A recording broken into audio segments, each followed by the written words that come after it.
Hello SPS astrology lovers, this is Shankar Pratap Singh and you are watching SPS astrology.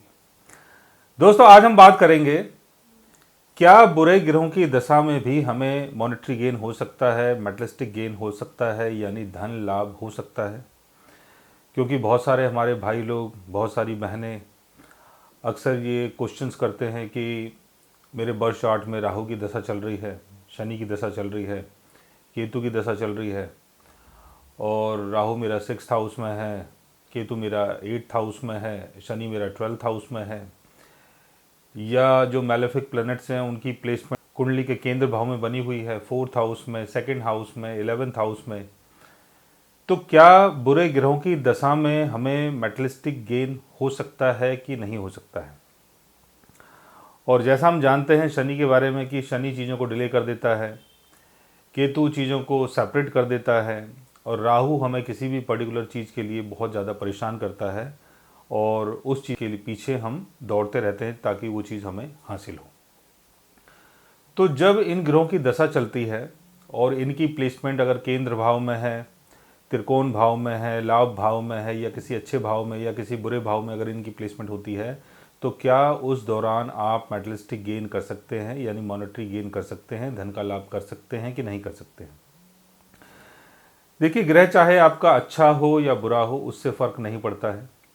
और चाहे उसकी placement केंद्र भाव में हो, त्रिकोण भाव में हो, या 6th हाउस में हो, या 8th हाउस में हो, या 12th हाउस में हो, उससे भी कोई फ़र्क नहीं पड़ता है। फ़र्क पड़ता है कि आपका प्लैनेट जिस राशि में बैठा हुआ है उस राशि के लॉर्ड की प्लेसमेंट कैसी है। अगर राहु आपका छठे घर में है, या 12वें घर में है, या 8वें घर में है, या केतु की प्लेसमेंट आपके 8th हाउस में है, केतु की महादशा चल रही है, अंतरदशा चल रही है, और आप सोच रहे हैं कि भाई इस पीरियड में तो मॉनेटरी गेन होगा नहीं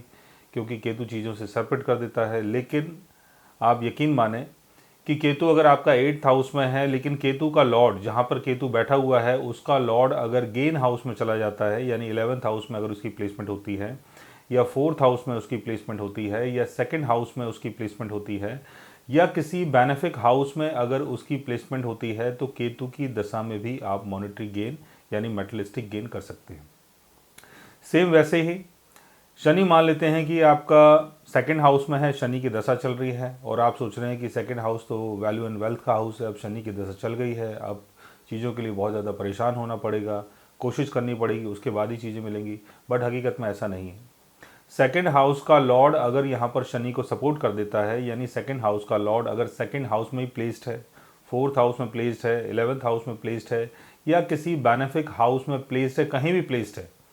तब भी आपको शनि की दशा में मेटलिस्टिक गेन हो सकता है। राहु आपके बर्थ चार्ट में चाहे कहीं भी प्लेस्ड हो, केतु आपके बर्थ चार्ट में चाहे कहीं भी प्लेस्ड हो, या कितने अच्छे भी प्लेनेट आपके बर्थ चार्ट में कहीं भी अच्छी जगह प्लेस्ड हो या बुरी जगह प्लेस्ड हो,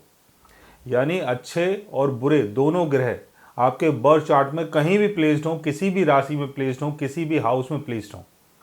अगर उनकी दशा चलती है और उनके लॉर्ड्स अगर उनको सपोर्ट कर देते हैं, यानी जिस हाउस में बैठे हुए हैं उस हाउस की राशि का लॉर्ड कौन सा है, अगर वो गेन एंगल में जाके बैठता है या गेन हाउस में बैठता है या अपने ओन साइन में बैठता है, तो राहु, शनि, केतु, मंगल, बुध, शुक्र किसी की दशा में भी आपको मेटलिस्टिक गेन यानी मॉनेटरी गेन हो सकता है।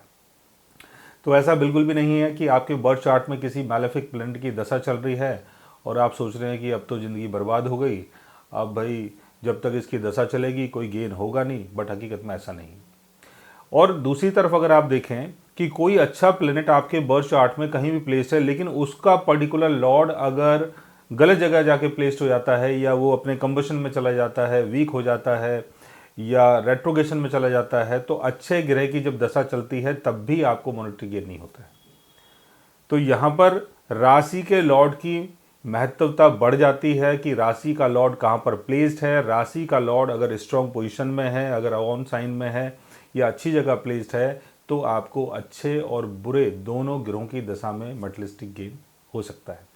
सो गाइज, आज मैंने आपको बताया मेटलिस्टिक गेन के बारे में कि अगर हमारे बर्थ चार्ट में किसी अच्छे या बुरे ग्रह की दशा चलती है तो क्या होता है। अगर आप भी जानना चाहते हैं अपने बर्थ चार्ट के बारे में या बर्थ चार्ट से जुड़ी हुई किसी चीज़ के बारे में, तो उसके लिए आप हमारे चैनल को सब्सक्राइब कर सकते हैं और अगर आप हमसे बात करना चाहें, कंसल्ट करना चाहें, पर्सनली हमसे मिलना चाहें तो आप हमारी वेबसाइट के थ्रू, हमारे ऐप के थ्रू हमसे मिल भी सकते हैं, बात भी कर सकते हैं और गाइज आप हमसे कंसल्ट भी कर सकते हैं। So guys take care, love you all and good bye.